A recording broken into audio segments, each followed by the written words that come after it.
Hi hello welcome to one TV health tip. రోజు ఉసిరి రసం తీసుకోవడం అలవాటు చేసుకోండి. ఎందుకంటే దానివల్ల చాలా ప్రయోజనాలు ఉన్నాయి. ఉసిరిని జ్యూస్లా చేసి తీసుకోవడం వల్ల కొలెస్ట్రాల్ సమస్య తగ్గుతుందని నిపుణులు చెబుతున్నారు. ఉసిరి వల్ల కలిగే మరిన్ని లాభాల గురించి ఇక్కడ తెలుసుకుందాం. విటమిన్ సి, యాంటీ ఆక్సిడెంట్లు అధికంగా ఉన్న ఉసిరి రోగనిరోధక శక్తిని పెంచుతుంది. ఉసిరి యాంటీ ఇన్ఫ్లమేటరీ గుణం శరీరంలో వాపును తగ్గిస్తుంది. కీళ్ళ నొప్పులను దూరం చేస్తుంది. ఇది గ్యాస్ట్రిక్ రసాలను ప్రేరేపిస్తుంది. పోషకాల శోషణను మెరుగుపరుస్తుంది. జీర్ణ సమస్యలను నివారిస్తుంది. విటమిన్లు, ఖనిజాలతో సమృద్ధిగా ఉండే ఉసిరి జీవక్రియను మెరుగుపరుస్తుంది.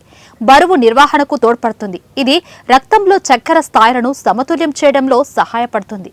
ఇది మధుమేహ నిర్వహణకు ప్రయోజనకరంగా ఉంటుందని చెప్పుకోవచ్చు. ఉసిరి ఒక నిర్విషీకరణ ఏజెంట్గా పనిచేస్తుంది. మెరుగైన ఆరోగ్యానికి టాక్సిన్స్ ను బయటకు పంపుతుంది. ఇలా ఇది కొల్లాజెన్ ఉత్పత్తిని ప్రోత్సహిస్తుంది. యూవీ నష్టం నుండి రక్షిస్తుంది. చర్మ ఆరోగ్యాన్ని మెరుగుపరుస్తుంది. ఉసిరిలోని పోషక గుణాలు వెంట్రుకల కుదులను కూడా బలోపేతం చేస్తాయి. జుట్టు రాలడాన్ని తగ్గిస్తాయి. గుండె ఆరోగ్యానికి ఇది చేసే మేలు అంతా ఇంత కాదని చెప్పుకోవచ్చు. కొలెస్ట్రాల్ స్థాయిని తగ్గించడం ద్వారా గుండెను కాపాడుతుంది. ఇక అధిక రక్తపోటు రాకుండా అడ్డుకుంటుంది. రక్త ప్రసరణ మెరుగుపరుస్తుందని చెప్పుకోవచ్చు. దీనిలో యాంటీ ఆక్సిడెంట్, యాంటీ ఇన్ఫ్లమేషన్ గుణాలు ఎక్కువ. ఇది గుండెపోటు, స్ట్రోక్ వంటివి రాకుండా ఇది నిరోధిస్తుంది. ఉసిరి జ్యూస్ ఎలా తయారు చేసుకోవాలో ఇప్పుడు చూద్దాం.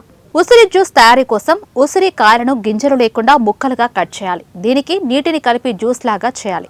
తర్వాత అవసరం అనుకుంటే వడకట్టండి, లేదంటే అలానే తీసుకోవచ్చు. దీనిలో కొద్దిగా తేనె, అల్లం, మిరియాల పొడి లేదా ఉప్పు వేసి తాగండి. ఇలా రెగ్యులర్ గా తాగితే రిజల్ట్ ఉంటుంది. ఉసిరి రోజు మితంగా తీసుకునే చాలా మందిలో ఎలాంటి సైడ్ ఎఫెక్ట్స్ కనిపించవు. కానీ కొందరిలో జీర్ణం అసౌకర్యం, అతిసారం లేదా అలర్జీ ప్రతిచర్యలు వంటివి ఇబ్బంది పెట్టే అవకాశం ఉందని నిపుణులు చెబుతున్నారు. కాబట్టి రోజువారీ ఆహారంలో ఉసిరిని యాడ్ చేసుకోవాలని భావించేవారు ముందుగా ఆరోగ్య నిపుణులు సంప్రదించి అలవాటు చేసుకోవడం మంచిది. సో ఇలాంటి ఇవాల్టి హెల్త్ టిప్ మరో హెల్త్ టిప్ తో మళ్ళీ కలుద్దాం. Until then bye by.